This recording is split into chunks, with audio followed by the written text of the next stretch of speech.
Good morning my lovely people. So day 26లో అయితే weight 65.45 KG అయితే ఉన్నాను. మార్నింగ్ అయితే ఇలా 2 గ్లాస్ ఆఫ్ హాట్ వాటర్ అయితే తీసుకున్నానండి. అండ్ ఇది క్రిస్మస్ సీజన్ కదా, సో మా ఇంట్లో అయితే క్యార్లెస్ జరిగింది. బిఫోర్ డే వీడియోలో మీరు చూడొచ్చు. నైట్ పడుకునేసరికి టైం 2 అయింది.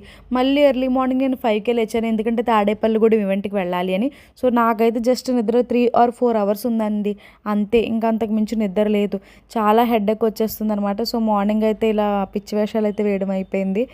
అండ్ ఈరోజు డీటాక్స్ డ్రింక్ వచ్చేసి వాము అండ్ దాల్చిన చెక్క పొడితో చేసుకున్నాను నేను. ఈ వాములో ఏంటి అంటే, వాము గింజలు తెలుసు కదా, అవన్నమాట. ఈ వాములో ఏంటి అంటే, మనం వెయిట్ లాస్ అవ్వడం ఒక్కటే కాకుండా ఇప్పుడు సీజన్తో సంబంధం లేకుండా వర్షాలు పడుతున్నాయండి. చలికాలం అని తెలియట్లేదు, ఎండాకాలం అని తెలియట్లేదు. ఇలా ఏ సీజన్లో కూడా ఇప్పుడు వాతావరణం మారిపోయింది. సో వర్షాలు అయితే పడుతున్నాయి. వీటికి మనం అలర్ట్గా ఉండాలి, లేదంటే మన హెల్త్కి కూడా ప్రాబ్లమ్స్ వస్తూ ఉంటాయి. మెయిన్లీ చిన్నపిల్లలకైతే జలుబు, దగ్గు, జ్వరం ఇలాంటి ఏదో ఒక హెల్త్ ఇష్యూస్ అనేది వస్తుంది. వాళ్ళకే కాదు, మనకి కూడా వస్తుంది. సో ఇలాంటి వాటన్నిటిని మనం కొంచెం రెడీగా ఉండాలి వాటిని ఫేస్ చేయడానికి. సో ఈ వామ్ ఏంటంటే మనకి కోల్డ్, కాఫ్ ఉన్న ఏదన్నా కూడా వాటిని తగ్గిస్తుంది అనమాట. ఇంకా దాల్చిన చెక్క పొడి అంటారు, ఆబ్వియస్లీ మీ అందరికీ తెలుసు. వెయిట్ లాస్ అవ్వడమే కాకుండా స్టబ్బాన్ ఫ్యాట్ అండ్ బెల్లీ ఫ్యాట్ని కూడా రెడ్యూస్ చేస్తుంది. సో ఈ డీటాక్స్ డ్రింక్ అనేది పెద్దవాళ్ళు మాత్రమే కాదు, వెయిట్ లాస్ జర్నీ చేస్తున్న వాళ్ళు మాత్రమే కాదు, పిల్లలు కూడా తాగొచ్చు. సో ఎవరైనా కూడా తాగొచ్చండి. ఎవరికైతే కాన్స్టిపేషన్ ప్రాబ్లం ఉంటుందో అండ్ అలాగే స్టమక్లో ప్రాబ్లమ్స్ ఉంటాయి కదా, సో అలా ఎవరున్నా కూడా ఇది ఎవరైనా తాగొచ్చు. ఓకేనా. ఇలా మంచి గోల్డెన్ కలర్లోకి బాగా బాయిల్డ్ అయిన తర్వాత దాన్ని ఒక గ్లాస్లోకి ఫిల్టర్ చేసేయాలి. ఫిల్టర్ చేసేసి హాఫ్ లెమన్ తీసుకొని ఇలా స్క్వీజ్ చేసేసుకొని తాగేయడమే.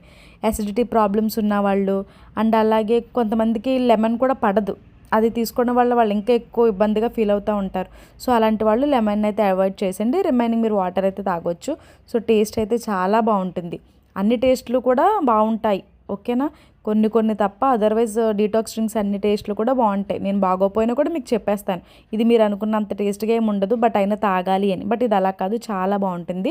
లుకింగ్ వైజ్ చూడడానికి కూడా ఎంత బాగుందో అలాగే మనం తాగడానికి కూడా అంతే బాగుంటుంది. సో నెగ్లెక్ట్ అయితే చేయకండి. డీటాక్స్ డ్రింక్స్ స్పెసిఫిక్గా మనం చేసుకుంటున్నాము అంటే దానివల్ల యూజ్ లేకుండా ఇంత పని కట్టుకుని అయితే చేసుకోము కదా. సో డీటాక్స్ డ్రింక్ అనేది వెయిట్ లాస్లో చాలా బాగా ఉపయోగపడుతుంది. అండ్ ఈరోజు నేను బ్రేక్ఫాస్ట్ వచ్చేసి 2 రాగి ఇడ్లీ అండ్ టమాటా పచ్చడితో తిన్నాను. రాగిలో కూడా మంచి ఫైబర్ ఉంటుంది. సో దానివల్ల మనం వెయిట్ లాస్ అనేది ఇంకా బాగా అవుతాము. అందుకని చెప్పి ఈరోజు నేను రాగి ఫుడ్ తీసుకున్నాను. అండ్ అలాగే ఆఫ్టర్నూన్ లంచ్ వచ్చేసి ఒక రాగి ముద్ద, సేమ్ టమాటా పచ్చడి తీసుకున్నాను. 2 అయితే వేసుకున్నాను, కానీ నేను ఒకటి తినేసరికి నాకు స్టమక్ ఫుల్ అయిపోతుందని ఇంక తీసేసాను. అండ్ అలాగే ఈరోజు బటర్ మిల్క్ అయితే తీసుకున్నాను. నిజానికి ఈ బటర్ మిల్క్ అనేది మా అమ్మగారు గేదె పాలతో చేస్తున్నారు, ఎందుకంటే ఒక చిన్నోడు వచ్చాడు కదా, వాడికి గేదె పాలు పట్టిస్తాం అన్నమాట. దానివల్ల మనకు ఆ పెరుగు ఉన్నది. అండ్ అలాగే ఈవినింగ్ అయితే అలా ఒక గోవా ఫ్రూట్ తీసుకున్నాను, జామకాయ. నైట్ అయితే డిన్నర్కి ఇలా ఒక పెసరట్టు తీసుకున్నాను. అండ్ బటర్ మిల్క్ అయితే మస్ట్గా అయితే యాడ్ చేసుకున్నాను, బికాస్ ఆఫ్ ఇది నాకు ఈజీ డైజెషన్కి బాగుంటుంది. అండ్ అలాగే ఫుల్ గ్లాస్, ఒక 2 గ్లాస్ ఆఫ్ బటర్ మిల్క్ కాబట్టి స్టమక్ కూడా ఫుల్గా ఉంటుంది అనమాట. నా డేని అయితే ఇలా కంప్లీట్ చేశాను.